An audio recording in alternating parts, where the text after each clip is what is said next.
धारा 302 उस एफआईआर के अंदर दर्ज होनी चाहिए और अगर नहीं होगी तो हम एक और बड़ा आंदोलन करेंगे। आरोपियों को गिरफ्तार करो। फांसी दो, फांसी दो। आत्महत्या हुई है तो भी कोई न कोई कारण रहा होगा, इसलिए उस आत्महत्या की, और हत्या हुई है तो उसके भी कोई न कोई दोषी होंगे। हम आज राजपूत समाज के लोग तो थे ही, उसके साथ दूसरी जाति के सभी समाज के लोग थे। सबके अंदर मन में पीड़ा है कि बेटियों के साथ अगर इस तरह का अत्याचार होता है, वो अत्याचार कहीं न कहीं जाके रुकना चाहिए। आप इसको टाइम पे अगर दाह संस्कार नहीं किया तो दूसरी बहन भी ऐसी धमकी दी गई, तो हमने रावतसर के अंदर एफआईआर दर्ज करवाई और उसके बाद यहाँ पर धरना दिया। इस बच्ची के परिवार को कई वर्षों से भली भांति जानता हूँ कि बहुत ही सीधा और अच्छा परिवार है ये, और ऐसी बच्ची को सिर्फ गरीबी की वजह से न्याय नहीं मिले तो ये हमारी खुद की सरकार के लिए कोई प्रश्नवाचक चिन्ह होगा। प्रिंस एजुहब सीकर, चाहे एनडीए हो या CLAT, CUET, CA foundation, air force या नेवी, हर एग्जाम में टॉप रैंक्स और हाईएस्ट सिलेक्शन रेट के लिए सबसे भरोसेमंद नाम प्रिंस एजुहब सीकर। अपनी सफलता की अनूठी कहानी लिखें प्रिंस सीकर के साथ। सर, आज आप भी पीड़ित परिवार के साथ में मौजूद हैं, आप अंदर जाकर आए थे, क्या बात है? मैंने खुद बच्ची के जो देह है उसके फोटो देखे हैं। जिस बहरमी से उसको मारकर हत्या की गई है, रोंगटे खड़े हो जाते हैं। मैं इस बच्ची के परिवार को कई वर्षों से भली भांति जानता हूँ कि बहुत ही सीधा और अच्छा परिवार है ये, और ऐसी बच्ची को सिर्फ गरीबी की वजह से न्याय नहीं मिले तो ये हमारी खुद की सरकार के लिए कोई प्रश्नवाचक चिन्ह होगा। मैं पूरा प्रयास करूंगा कि इस बच्ची की जिसने भी बेरहमी से हत्या की है, जो गुनाहगार है, वो गुनाहगार सब कानून के दायरे में आए, उनको सख्त सजा मिले। पूरा समाज इनके साथ है। मैं समाज को धन्यवाद दूंगा। ये गरीब व्यक्ति खुद लड़ नहीं सकता था तो समाज आगे आया इसकी बच्ची की लड़ाई के लिए, तो समाज के लोगों को भी से धन्यवाद है। सूरज जी नारवा भी ये मौजूद है, रैली में साथ में आ रहा था। सूरज जी, आप भी अंदर जाना आया था, इन मामले पर आपने क्या होगा? कलेक्टर को मुख्यमंत्री के नाम ज्ञापन दिया है। बहन खुशबू राजपुरोहित धर्मधारी की जो हत्या हुई है उसके अंदर न तो पोस्टमार्टम हुआ, आनंद फानम में पोस्टमार्टम कर दिया।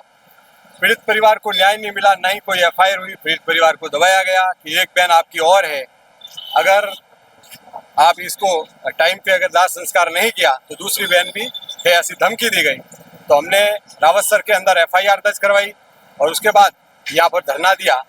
आज कलेक्टर महोदय को मुख्यमंत्री के नाम ज्ञापन दिया, जिसके अंदर मांग है कि पीड़ित परिवार को न्याय मिलना चाहिए, दोषियों के खिलाफ कार्रवाई होनी चाहिए, धारा 302 उस एफआईआर के अंदर दर्ज होनी चाहिए, और अगर नहीं होगी तो हम एक और बड़ा आंदोलन करेंगे। अब तो आज केवल सांकेतिक धरना था, और आगे बहुत बड़ा धरना देंगे जिसमें उसका जिम्मेदार सरकार और प्रशासन होगा। हमारी दो ही मांग है कि एसआईटी गठित हो और 1 करोड़ का मुआवजा मिला जाए और दोषियों पर कार्रवाई की जाए। फिलहाल आप देख सको महावीर जी भी है, महावीर सिंह जी राजपुरोहित मौजूद है। सब समाज के अंदर इन तरह जो घटना घटी है और भी समाज में घटे है और लगातार इन तरह का अपराध बढ़ता जा रहा है, इन पर आपने क्या कहना है?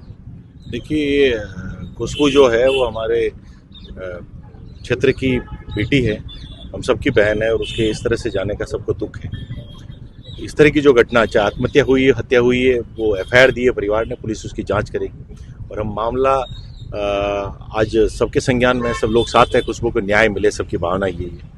आत्महत्या हुई है तो भी कोई न कोई कारण रहा होगा, इसलिए उस आत्महत्या की, और हत्या हुई है तो उसके भी कोई न कोई दोषी होंगे। तो हम आज राजपूत समाज के लोग तो थे ही, उसके साथ दूसरी जाति के सभी समाज के लोग थे। सबके अंदर मन में पीड़ा है कि बेटियों के साथ अगर इस तरह का अत्याचार होता है, वो अत्याचार कहीं न कहीं जाके रुकना चाहिए।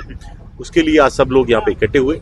उन्होंने जिला कलेक्टर महोदय को मुख्यमंत्री जी के नाम का ज्ञापन दिया, और हम आपके माध्यम से भी सरकार और प्रशासन से भी यही अपील करते हैं कि खुशबू को न्याय मिले, और सामाजिक लेवल पर भी हम सबकी जिम्मेदारी है कि इस तरह के दुखद दिन और देखने को नहीं मिले।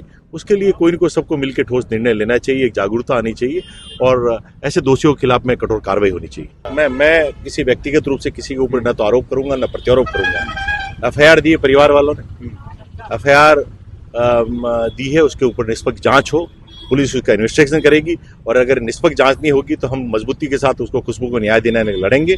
और मैं एक बार फिर कहना चाहता हूं कि ये समय आरोप प्रत्यारोप का नहीं है, ये समय एक बहन को, एक बेटी को न्याय दिलाने का। हमारा राजनीति करनी है तो राजनीति करने के लिए हमारे पास बहुत सारी जगह है।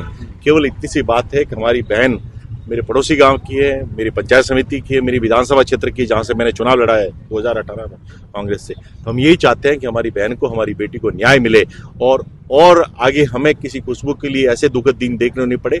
उसके लिए मिलजुल के इस लड़ाई को लड़ेंगे और दोषी कोई भी हो, उस दोषियों के खिलाफ कार्रवाई होनी चाहिए।